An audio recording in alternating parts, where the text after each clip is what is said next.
آج پیش خدمت ہے سعادت حسن منٹو کا افسانہ والد صاحب۔ توفیق جب شام کو کلب میں آیا تو پریشان سا تھا۔ 2 بار ہارنے کے بعد اس نے جمیل سے کہا، لو بھئی میں تو چلا۔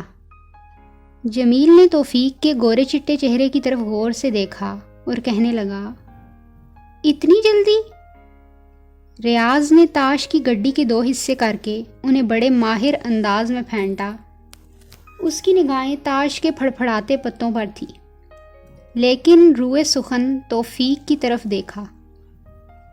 توفیق آج تم پریشان ہو، خلاف معمول اوپر تلے 2 بار ہارے ہو۔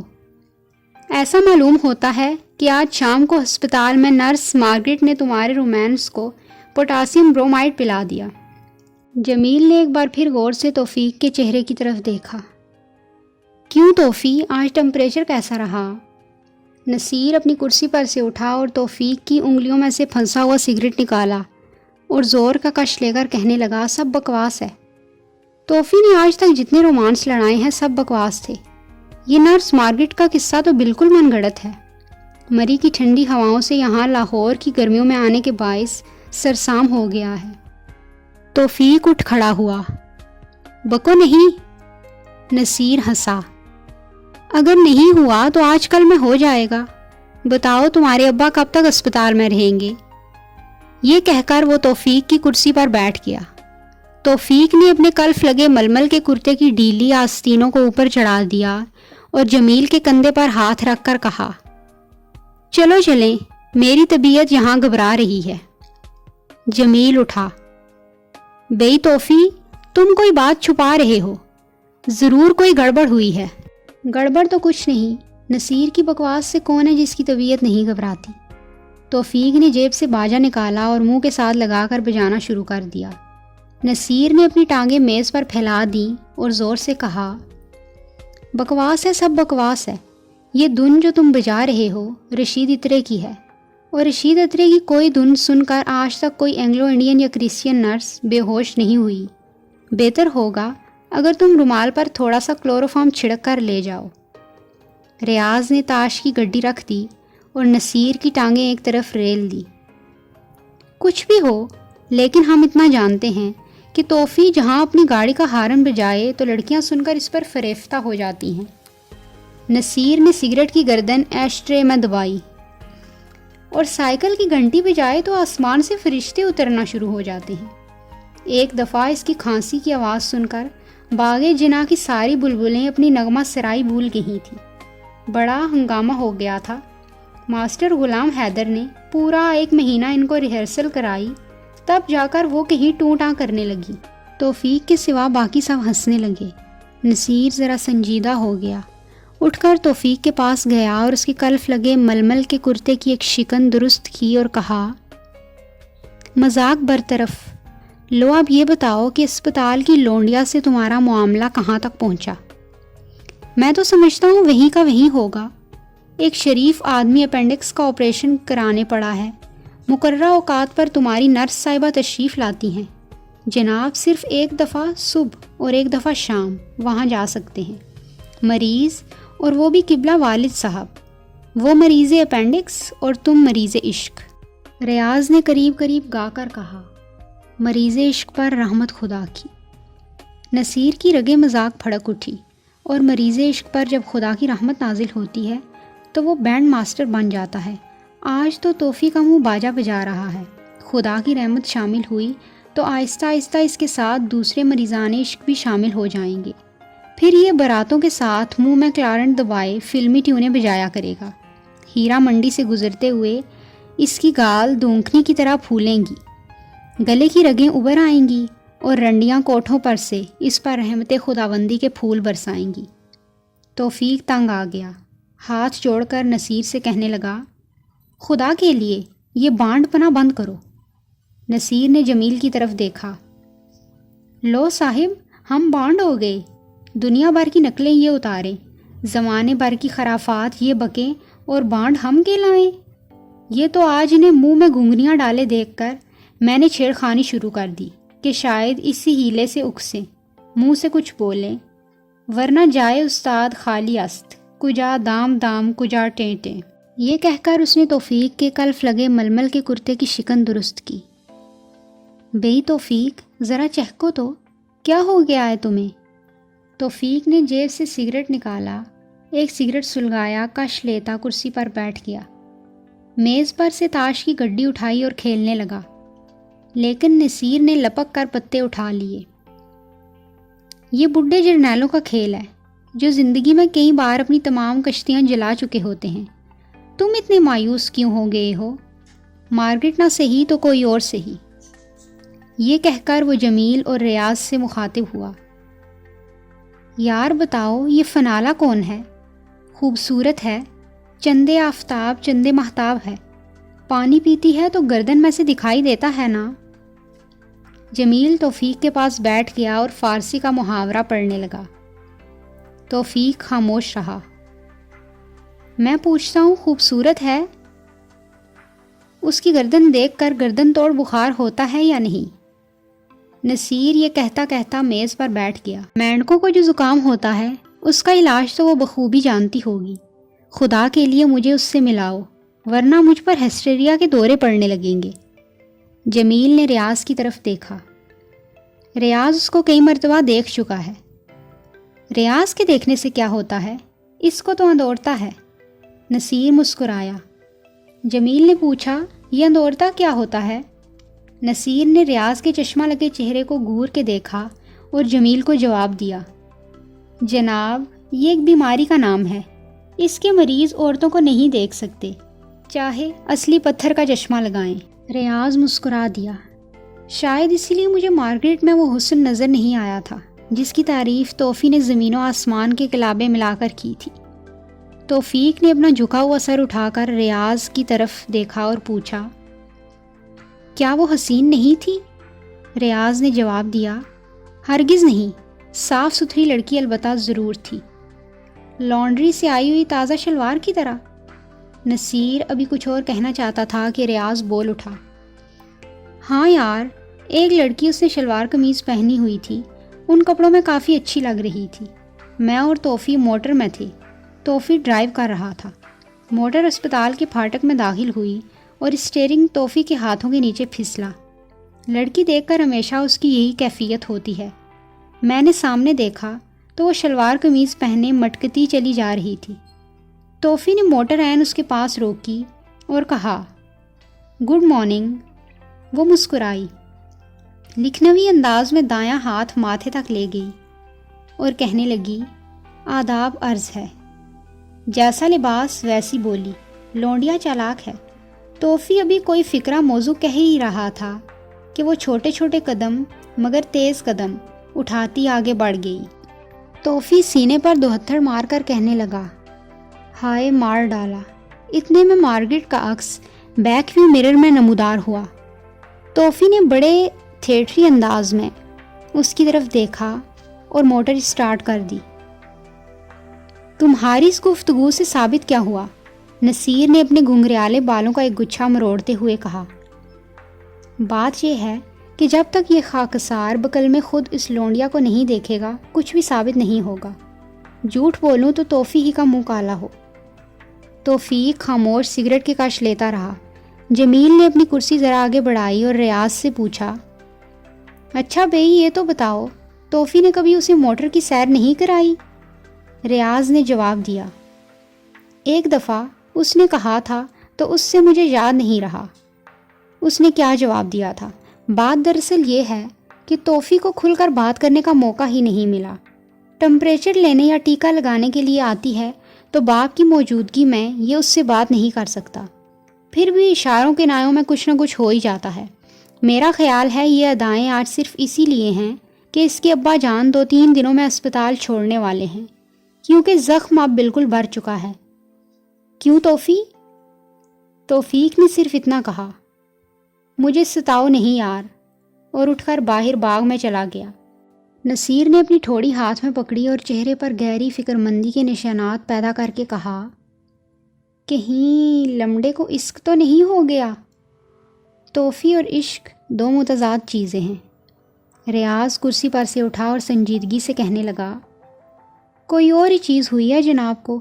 میرا خیال ہے لاہور میں اس کا جی لگ گیا تھا. والد ٹھیک ہو گئے ہیں تو اب اسے واپس مری جانا پڑے گا. بکواس ہے، نصیر چلایا. کوئی اور ہی بات ہے. تم یہاں ٹھہرو، میں بھی دریافت کر کے آتا ہوں. نصیر اٹھ کر باہر چلنے لگا تو جمیل نے اس سے پوچھا، کس سے دریافت کرنے چلے ہو؟ نصیر مسکرایا، گھوڑے کے منہ سے. انگریزی میں فرام دی ہارسز ماؤتھ. یہ کہہ کر وہ باہر نکل گیا. جمیل نے ریاض کی طرف دیکھا اور سنجیدگی سے پوچھا، ہاں بھئی ریاض، یہ سلسلہ کیا ہے؟ توفی ایک دن تو بہت تعریف کر رہا تھا اس لڑکی کی، کہتا تھا کہ معاملہ ٹھیک سمجھو.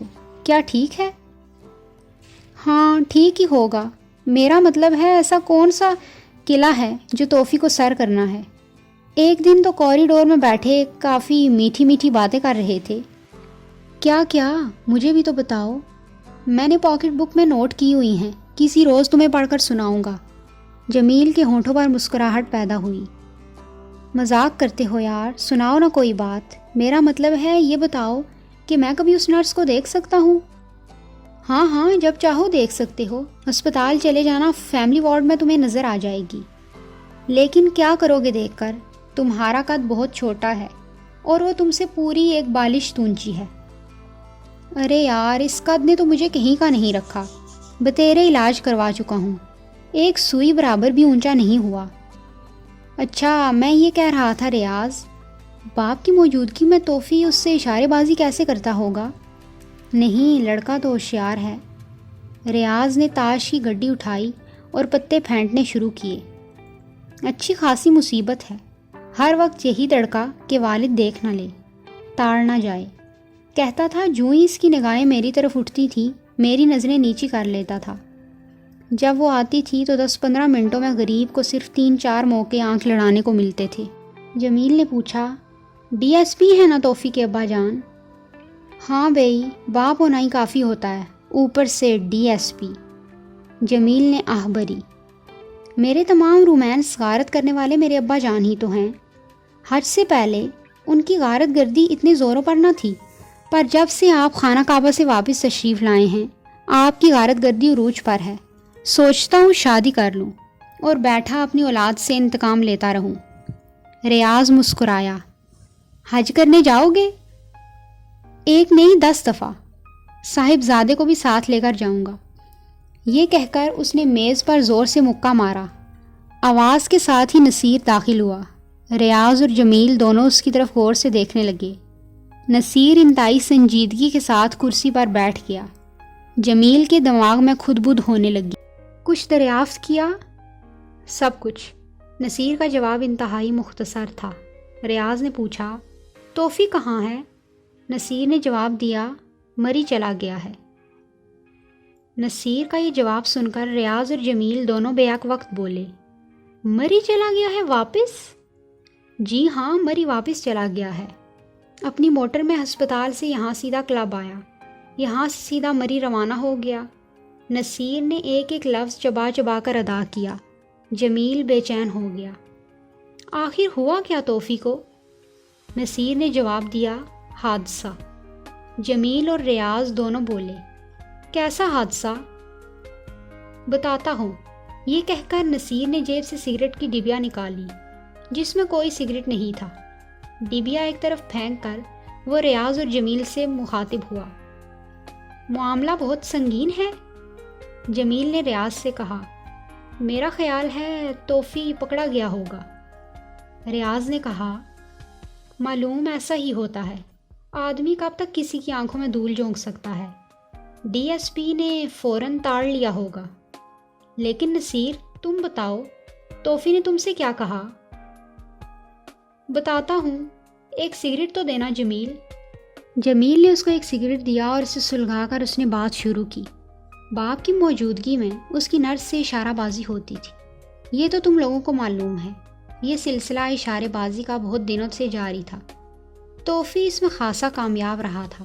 باپ کی موجودگی کے باعث اسے بہت محتاط رہنا پڑتا تھا. وہ ذرا سی گردن گھماتے تو یہ فوراً اپنی آنکھیں نیچی کر لیتا. ان دقتوں کے باوجود اس نے لڑکی سے ربط بڑھا ہی لیا تھا اور ڈیوٹی کے روز شام کو وہ اسے ایک مرتبہ سینما بھی لے کر گیا۔ جمیل کہنے لگا، واہ۔ ریاض نے کہا، مجھے اس نے ذکر نہیں کیا اس بات کا۔ نصیر نے سگریٹ کا کش لیا۔ سینما میں وہ خوب ایک دوسرے کے ساتھ گل مل گئے۔ نرس کو توفی کا چنچل پن بہت پسند آیا۔ پرسوں کی ملاقات میں آج کی شام طے ہوئی کہ وہ توفی کے ساتھ دور تک موٹر میں سیر کرنے چلے گی، اور توفی اپنی عادت سے مجبور ہو کر اگر کوئی شرارت کرنا چاہے گا تو وہ برا بھی نہیں مانے گی۔ جمیل نے پھر واہ کہا۔ ریاض نے اسے ٹوکا، خاموش رہو جمیل۔ نصیر نے سگریٹ کا ایک لمبا کش لیا۔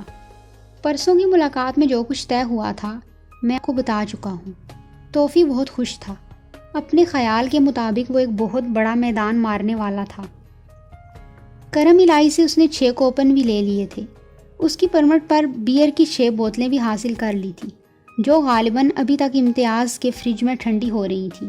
توفی کی اسکیم یہ تھی کہ چنیوٹ کے پل تک چلیں گے۔ حسن اور عشق کے دریا چناب کی لہریں ہوں گی، موسم بھی خوشگوار ہوگا، گلاس رستے سے خرید لیں گے، ٹھنڈی ٹھنڈی بیئر اڑے گی، خوب سرور جمیں گے۔ لیکن یہ کہہ کر نصیر ایک دم خاموش ہو گیا۔ جمیل نے بے چین ہو کر پوچھا، سارا معاملہ غارت ہو گیا؟ نصیر نے اس بات میں سر ہلایا، سارا معاملہ غارت ہو گیا۔ جمیل نے اور زیادہ بے چین ہو کر پوچھا، کیسے یار؟ پروگرام یہ تھا کہ وہ شام کو 6 بجے ہسپتال جائے گا، گھنٹہ 1.5 گھنٹہ والد کے پاس بیٹھے گا۔ اس دوران جب مارگریٹ آئے گی تو سیر کی بات پکی کر لے گا اور وہاں سے امتیاز کے ہاں جائے گا، بیئر کی 1 بوتل پیے گا، باقی 5 بوتلیں موٹر میں رکھے گا اور جو جگہ مقرر ہوگی وہاں مارگریٹ سے جا ملے گا۔ دل و دماغ سخت بے چین تھا۔ گھر سے وقت سے کچھ پہلے ہی نکل گیا۔ ہسپتال پہنچا، موٹر ایک طرف کھڑی کی، وارڈ کی طرف چلا، سیڑھیاں طے کی، اوپر پہنچا، کمرے کا دروازہ کھولا تو کیا دیکھتا ہے؟ نصیر ایک دم رک گیا۔ جمیل اور ریاض دونوں بیک وقت بولے، کیا دیکھتا ہے؟ دیکھتا ہے کہ ٹھہرو۔ نصیر تھوڑی دیر کے لیے رکا۔ میں توفی کے الفاظ میں بیان کرتا ہوں۔ میں نے کمرے کا دروازہ کھولا، کیا دیکھتا ہوں کہ مارگریٹ پلنگ پر جھکی ہوئی ہے، والد صاحب کے پلنگ پر۔ جمیل اور ریاض قریب قریب اچھل پڑے۔ سچ؟ نصیر نے جواب دیا، ہاں ہاں سچ۔ جمیل جس کے دل و دماغ پر حیرت مسلط تھی بڑبڑایا، کمال ہی کر دیا ڈی ایس پی صاحب نے۔ ریاض نے نصیر سے پوچھا، توفی نے کیا کیا؟ نصیر نے جواب دیا، آنکھیں نیچی کر لیں اور چلا گیا۔ جمیل ریاض سے مخاطب ہوا، میرے والد صاحب قبلہ کبھی ایسے نظارے کا موقع دیں تو مزہ ہی آ جائے۔ پتہ نہیں توفی کیوں اس قدر پریشان تھا۔ نصیر نے کہا، توفی کی والدہ صاحبہ اس کے ساتھ تھی۔ توفی نے مجھ سے کہا، میں تو نظریں نیچی کر کے چلایا، لیکن امی جان دروازہ کھول کر اندر کمرے میں چلی گئیں۔ جمیل نے پر افسوس لہجے میں کہا، قبلہ والد صاحب کے ساتھ تو زیادتی ہوئی۔